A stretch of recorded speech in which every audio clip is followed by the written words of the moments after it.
When I look back, it isn't the laughter or the jeers that haunt me. It's the silence after, cold and lingering, wrapping itself around my resolve until all that remained was clarity. The first viral video was filmed at my uncle's 50th birthday party in Antari. I sat at the far end of the balcony, hunched over my doomed laptop as the family gathered inside. My mother had insisted I bring the laptop, as if the battered Lenovo was a family member and not the battered remains of my self-respect. Maybe if she had left me home, things would have played out differently, but she didn't. Inside, pastel balloons drifted in the AC's current and the air smelt like dry fruit and cheap whiskey. I tried to ignore the rising commotion from the living room. In the background, Pankaj Chacha bellowed over the noise, "Where is our IT genius?" His voice, equal parts pride and mockery. My cousin Rishi found me his iPhone already recording. "Arjun, tell us about your $1 million startup again." He thrust the camera in my face. My palms felt clammy. I looked up, finding half the family jammed in the doorway. Rishi's phone, a thin black slab, captured my discomfort in 4K. "It's a subscription platform," I began, voice shaking, "to help small retailers manage orders and payments. We're in beta." He cut me off. Beta. "You're still in beta after 2 years, nah." Snickers rippled through the room. Shraddha, my other cousin, chimed in. "So you're building Amazon for panwalas. Chachu, you need an app for your supari shop." Half the room dissolved into laughter. Above the noise, my father tried to rescue me. "Let the boys speak at least." But the sarcasm was already in the air. Rishi pushed. "How much revenue? How many users? Any investors, Arjun?" He zoomed the camera closer. My mouth went dry. 50 active users, I managed, barely audible above the laughter. Rishi spun to the crowd, grinning. 50, amazing, make way, he's the next Ambani. That video made its rounds, retweeted, memeified, drowned in laugh reacts and eye rolls across WhatsApp groups. By Monday, even our apartment watchman looked at me differently. Afterward, there was only silence, the kind that seeps between clinks of cutlery and weighs down every family dinner. My parents spoke less. The neighbors who once greeted me with "Beta, how's your tech stuff?" now passed by as if I were invisible or contagious, but the ridicule didn't bury me. It burned slow, feeding a stubborn ember deep inside. I began working the night shift because guilt kept me from using electricity during the day. My father, a school principal, never understood what servers or cloud hosting entailed, but he understood the rise in Merc bills, and I couldn't bear the disappointment on his face. So each night I heard them, my parents speaking in tired whispers, "We need to find him a job, he's not a child." The silence after each conversation was heavy, but I learned to live with it. I taught myself to savor it. The hum of the ceiling fan, the click of the keyboard, my own breath steady, slow. The flat overlooked the Western Express Highway, a ribbon of ceaseless lights. Sometimes, around 3 a.m., when even Mumbai softened to a hush, I'd stand on our balcony, spine pressed against the crumbling stucco, and just watch the city breathing, endless, unforgiving, beautiful in its apathy. The rejections piled up, VC calls that hung up halfway, demos that cut out over bad Zoom connections, emails unanswered. Every sorry, not a fit, strung a little less, but took something with it. Around me, old college friends posted about promotions, US visas, luxury vacations. New Arjun memes hit group chats, me as a beggar, me with a donkey, sometimes just my face and the words PLS invest. I kept going. Maybe just to spite them, maybe because I didn't know what else to do. Sometimes, especially after a particularly public humiliation, like when Rishi's video was stitched onto a reel by a local comedian with 2 million followers, I'd go out. My escape was Marine Drive, the sweep of ocean and neon lights. There the wind erased the noise, and for a few hours I could imagine I was somewhere else, someone else. Each morning I returned. My mother would leave me coffee, steaming gently beside the laptop, a tiny act of faith. And sometimes my father would pause at the door before school, hand gripping the frame, as if he wanted to say something. He never did, just a silent nod. One night, as the monsoon thundered outside, I found myself at the limit. Electricity flickered, water pooled beneath the window, and my code refused to compile. I stared at the screen, chest tight, willing the stupid app to just work. It crashed again. I slammed the desk, my breath coming in short, fractious gasps. Rain hammered the glass. My head dropped into my hands, and finally, after years of holding it in, I let myself sob. Ugly, broken sounds. In the next room, my parents didn't stir. The silence remained. Sometime before dawn, I wiped my face, drank the cold coffee, and started again.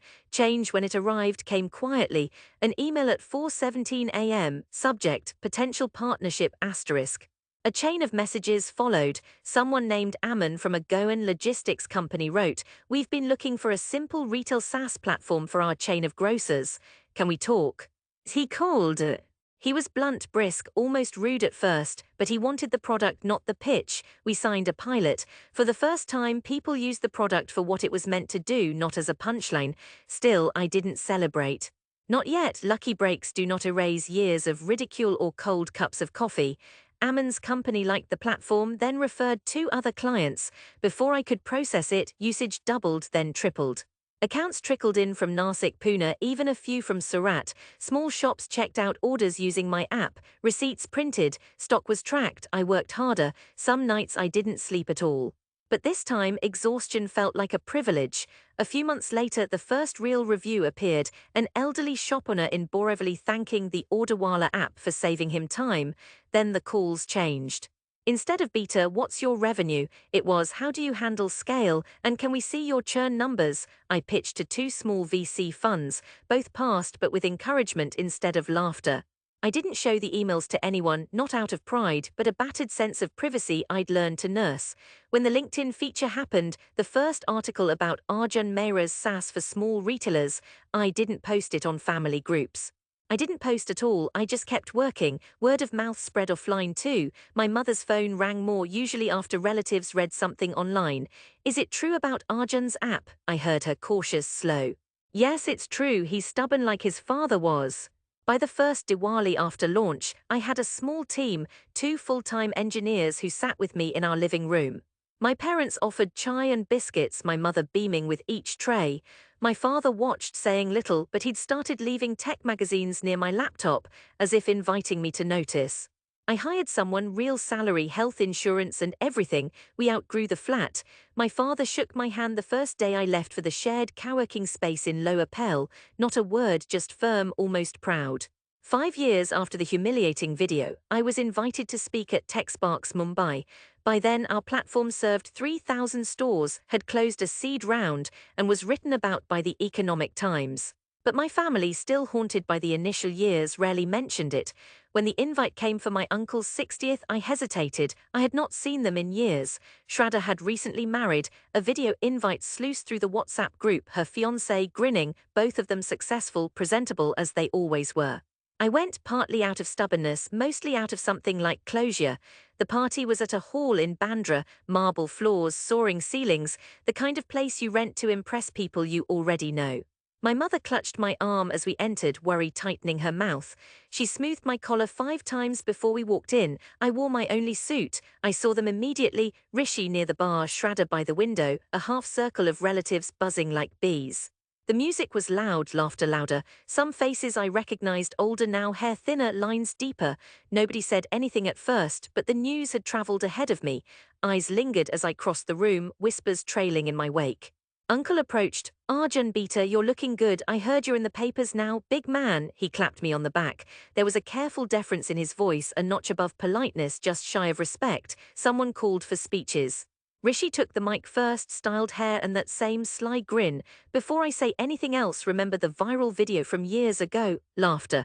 I saw phones lifted, people shifting in their chairs.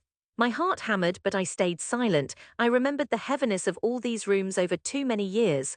Rishi winked. "For those who forget, our very own Steve Jobs here once told us he was building the next big thing for small shops." He raised his glass. Well, 3,000 shops later, it looks like he was right. Let's have a round of applause for Arjun Mehra. A ripple of surprise, then hesitant applause picking up as people realized this was not a joke.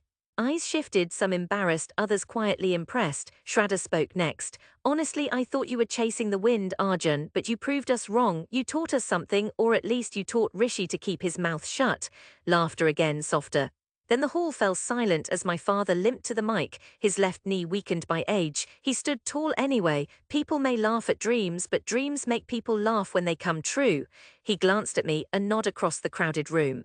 Rishi offered me the mic. For a second, the weight of silence pressed on my chest. The crowd stilled, waiting.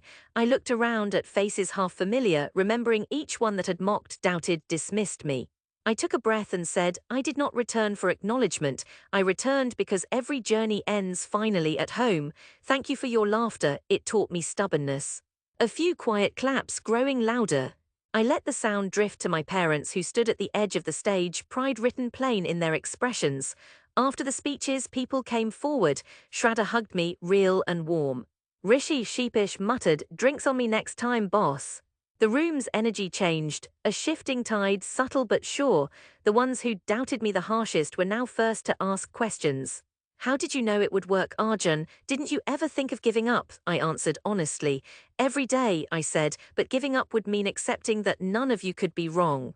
Late that evening, as dessert was served, a man I didn't know approached me. He introduced himself as the father of a local shop owner. "My son uses your order app," he said, soft-spoken. "He says it gave him his Sunday back. Thank you, Beta." I sat with my parents on the terrace, Mumbai spread out before us. The air was warm, heavy with promise. My father said nothing, he just placed his wrinkled hand on mine and squeezed. On the drive home, the city felt different, less grim, more vibrant, alive with second chances.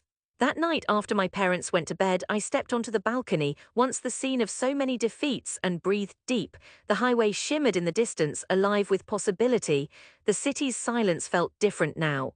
No longer cold but luminous, not the silence of rejection but of resolve already proven, and in that silence I found peace, not from the recognition but from knowing that despite all I had come back, not broken but whole.